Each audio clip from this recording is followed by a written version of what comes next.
de todo el territorio que ocupó la cultura moche en la costa norte del Perú, que abarca 600 kilómetros de extensión, desde Piura hasta el Valle del Peña. Y en cada uno de estos valles han habido desarrollos importantes que se identifican generalmente con estructuras arquitectónicas de gran envergadura y en otros casos cementerios con cerámica moche. Ahora los arqueólogos estamos manejando dos territorios para moche: el mochica norteño o el moche norteño y el moche sureño. Y las diferencias radican en la misma arquitectura y en la cerámica. Por ejemplo, los mochicas del norte están construyendo sus pirámides truncas con fachadas inclinadas y con una rampa frontal adelante y con una plaza delantera.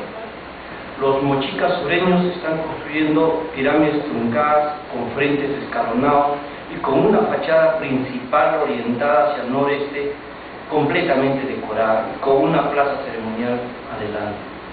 Por ejemplo, los mochicas norteños no están elaborando vasijas de cerámica de asa estribo, pero sí lo están haciendo los mochicas sureños, por ejemplo. En cuanto a la lengua también hay diferencias. Por ejemplo, en el mochica norteño se está hablando la lengua mochi o mochica, y en el territorio sureño se está hablando la lengua Quignan. Es una lengua muy parecida a la moche. Entonces ahí pueden ver, aunque ahora no van a visualizar mejor, pero la ubicación de los importantes centros ceremoniales de esta cultura. Tenemos también una foto aérea de todo el complejo arqueológico El Brujo, y fíjense que la forma se parece a la forma del mapa de América del Sur, increíblemente, pero no tiene nada que ver en absoluto. Pero sí, en El Brujo tenemos una historia cultural de 5.000 años, desde el precerámico hasta la época de la colonia. Es decir, todas las culturas que conocemos han pasado por este paisaje sagrado que hoy lo conocemos como el complejo arqueológico El Brujo. 1990, me acuerdo cuando con Pancho Vice empezamos a escudriñar algunos sitios de la región de la Libertad, especialmente de Trujillo. Me acuerdo que en fiestas patrias nos fuimos con él hacia este sitio del grupo y encontramos en pleno día un grupo de huaqueros saqueando tumbas. Nos íbamos directamente a Huaca Prieta porque era nuestro interés en ese momento. Y por información de nuestro colega Segundo Vázquez, nos enteramos que unos huaqueros del pueblo de Magdalena de Cabo habían descubierto frisos polícromos en una de las huacas de este complejo. Obviamente la información nos interesó muchísimo y nos empezamos a preguntar con Pancho Vice si esto valía la pena recuperar. Pero teníamos que ir a mirar directamente la evidencia, de modo que teníamos que buscar al huaquero, y fuimos en busca del huaquero al pueblo. Tras algunas conversaciones con él, nos indicaba que sí, él y su grupo habían encontrado en este sitio del grupo paredes pintadas y que eran de la época moche. Y esto era sensacional, porque hasta 1990 ningún arqueólogo había descubierto relieves moche y policromados. Todo lo que se conocía eran pinturas llanas, pinturas planas, sin relieve, que ya se habían encontrado en el sitio de Pañamarca en la década de los 50 por Richard Chedel, y se habían encontrado en los 60 en la Huaca de la Luna, ¿correcto? Pero no se habían encontrado figuras en alto relieve, de modo que nosotros íbamos a ser los primeros en descubrir relieves moche. Negociamos con el huaquero. Lo primero que nos pidió él es que nos enseñaba la evidencia, pero le asegurábamos el trabajo a él y a 9 compañeros más. Y lo hemos cumplido realmente. Nos llegó y efectivamente, con mucha sorpresa, vimos un fragmento de un hermoso mural donde había unos zorros que estaban subiendo por una cuerda, una red de pesca sostenido por 2 hombres.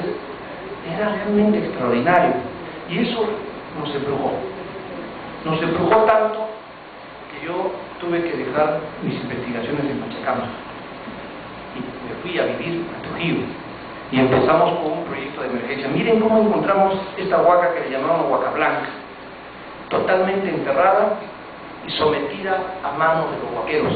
Fíjense los pozos de huaquero, habían saqueado tumbas de diferentes culturas, pero especialmente Lambayeque y Chimú de las capas superiores. La Fundación Vice tomó el proyecto con mucha seriedad. Empezamos a desarrollar un programa de sensibilización con 2 huaqueros.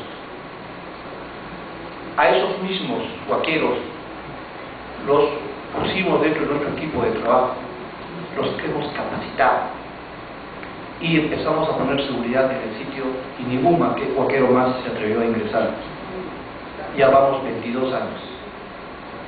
Y miren, y miren cómo hemos ido creciendo.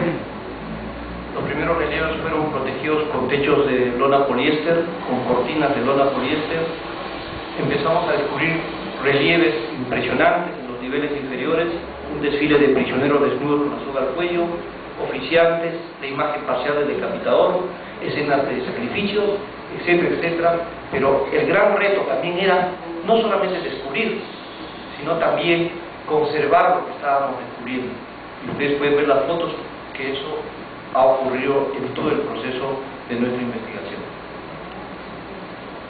Después de 22 años, la Huaca Cabo Viejo, antes llamada Huaca Blanca, hoy se ve de esta manera, con un techo de lona impermeable impresionante. El público que nos visite ingresa bajo ese techo y se contagia inmediatamente con la energía positiva del lugar y se queda impresionado, impresionada con los relieves que aparecen allí en el frontis principal de esta pirámide. Hemos ido conociendo estos espacios ceremoniales de la pirámide Moche. Como repito, no se conocían antes. La pirámide truncada con frentes escalonados, la plaza ceremonial, estos hermosos relieves, fíjense, los prisioneros, oficiantes, el calendario ceremonial también conocido como tema complejo, escenas de sacrificio y la figura, en este caso reconstruida, de la deidad Moche, conocida como el decapitador o Ayapae.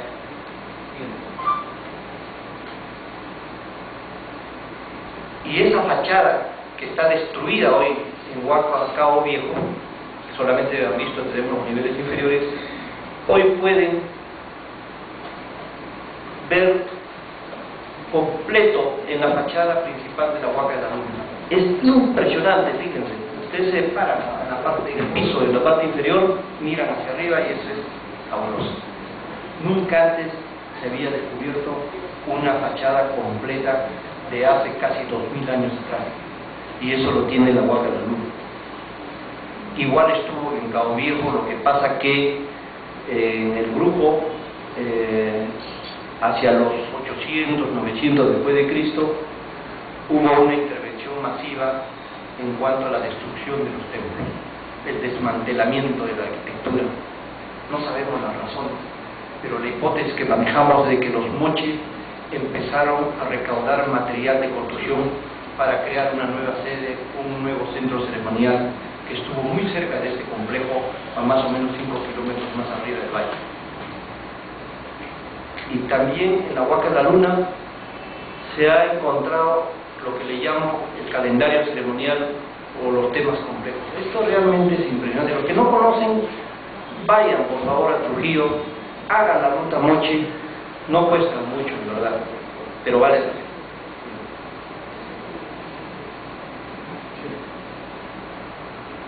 Y aquí viene lo interesante. En ese sector de la pirámide, que le llamamos plataforma superior, sector noroeste, descubrimos la tumba de la señora de Cao. Pero antes del hallazgo de esta tumba de la señora de Cao, habíamos encontrado una tumba de sacerdotisa. Primero de una sacerdotisa que se enterró en una cámara pintada, policromada, que viene a ser la segunda cámara moche conocida hasta este momento. La primera fue saqueada por huaqueros en el sector de la mina, en el valle de Jiquetepeque, y esta sí ha sido excavada científicamente por nosotros, sería la segunda cámara pintada para moche. Y sobre esa cámara pintada hay otra tumba de una sacerdotisa de la fase moche 4, de una anciana de aproximadamente 60 años, que se enterró con su asistente. Y luego, en el año 98, descubrimos una tumba fabulosa, a 8 metros de profundidad, sobre la plataforma superior, en la parte posterior. Pensábamos que estábamos frente a una tumba maravillosa, comparable quizás con la tumba del señor de Zipán. Encontramos 2 grandes cámaras funerarias que estaban cubiertas con troncos de algarrobo, 21 troncos de algarrobo, y sobre los troncos de algarrobo habían petates. La conservación era extraordinaria. Así que ya se imagina cómo nos pusimos en 1998, dispuestos a descubrir algo sensacional, quizás la tumba de un gobernante, de otro gobernante moche, pero esta vez de la fase 4, o moche tardío.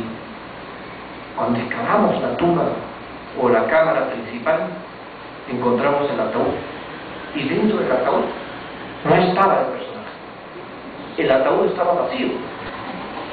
Excavamos las partes laterales, había fragmentos de cerámica, pequeñas cuentas de oro que habían caído de los niveles superiores, y nada más. De modo que dijimos, ¿qué pasó? Entraron los vaqueros no habían ingresado porque todo fue excavado desde la parte superior, 8 metros de profundidad, todo estaba in situ, nadie lo había tocado. Entonces decidimos excavar la segunda cámara, y en la segunda cámara encontramos restos de comida, restos de tejidos y osamentas humanas, más o menos los restos de 15 a 16 individuos, la mayoría mujeres. Esto fue estudiado por John Vera. Pero el señor principal no estaba. Ya se imaginan ustedes cómo nos pusimos boquiabiertos, totalmente decepcionados, y no entendíamos por qué los moches nos habían hecho eso. Es increíble. Así que lo único que nos quedaba era investigar. Investigamos durante 3 meses el problema, revisar nuevamente nuestra estratigrafía, nuestro proceso de excavación, y empezamos a responder cada una de nuestras preguntas. ¿Qué había ocurrido? Les explico rápidamente. 3 procesos en la tumba. Primer proceso, el entierro de este soberano moche de la fase 4, este gran señor, el señor de Cao, digamos, enterrado ahí, con todos sus individuos sacrificados, con todas sus joyas, sus ornamentos, etcétera, etcétera. La segunda etapa fue el desenterramiento del señor. Entran, sacan el cuerpo del señor, sacan sus joyas, sus ornamentos, muchas otras cosas probablemente, y lo trasladan. Y la tercera etapa era el enterramiento ritual de esa tumba, donde el señor ya no estaba. Pero ¿en qué momento lo desentierran? Lo desentierran cuando se produce el fenómeno del niño. Miren qué interesante. Si lo sacan al señor, hay un fenómeno del niño. Ustedes saben que el fenómeno del niño es un fenómeno intercontinental que trae desastres, trae problemas, epidemias, sequías, lluvias intensas, etcétera, etcétera. Y eso les ocurrió a los moches. Entonces sacan al señor, probablemente cumplen una serie de ritos muy complejos en esa época, y ya no lo regresan a su sitio, lo entierran en otro sector del templo.